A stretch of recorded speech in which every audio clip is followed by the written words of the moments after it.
my father passed away at 6:20 this morning. Funeral is on Sunday. Just wanted to let you know what was going on. Okay, bye. End of message. It was right before Passover, which was my dad's favorite holiday and sort of the one where it was like his thing. And it was the worst Passover ever because like we were trying to make it something that it wasn't, and he wasn't there, and he had died like the day before, and we were trying to like make this 20-pound turkey, and like it was just bad. And it ended up like somebody snapped at somebody else about like broccoli, and like ended up with everybody sort of in their separate rooms, and I was sitting with my nephew, and he looked at me and he asked me, he said, "Uncle Bill, why is everybody sad?" And I said, "Everybody's sad because Saba's dead." I was very accepting of it because I felt like this is supposed to happen. And what I mean by that is not in sort of the God, like, this is just his plan kind of way. I think the way that we're designed is to bury our parents.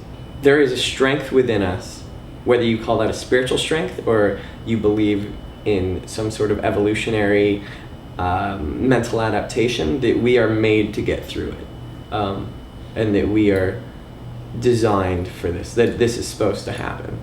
My dad had already ordered his and her plots at the Jewish funeral place, and then so they had to pick her up. That was pretty weird. Mom carried away in a body bag. When someone dies, Judaism gives you like a set of like guidelines of what you're supposed to be doing, and that's helpful because you're not just lost. You know, the funeral has to be in a day or two. It's done like instantly, which I think that they do that on purpose. Or like whoever they wrote, who is it? I don't know. They wrote that on God. I don't know. God did it on purpose. Like there's nothing you can do. They're dead. But it brings comfort, like to know that you're saying Kaddish every day. Like that's something you're supposed to be doing. So you're doing your part in honoring the person that has just passed.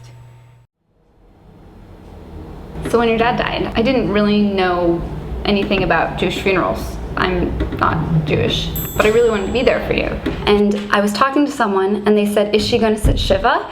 And I was like, I have no idea what that means. So like I turned to Google and I started Googling like for hours. There was just a lot of really interesting stuff like about how you don't embalm and like what sitting Shiva is. And I was really impressed by that. Like you just spend this vast amount of time just like in this grief period, and I thought it was really wonderful to like give people that time where they weren't supposed to do anything but grief. I remember I was so intent on getting it right. I looked up like what you're supposed to bring, and there was all this like information about stones on people's graves, and like I was trying to think of the appropriate thing to bring, and I have found out that eggs were like this like symbolism for funerals, and so I actually brought them in my car.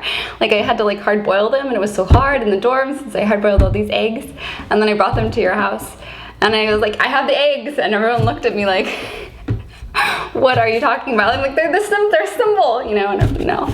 So Google failed me.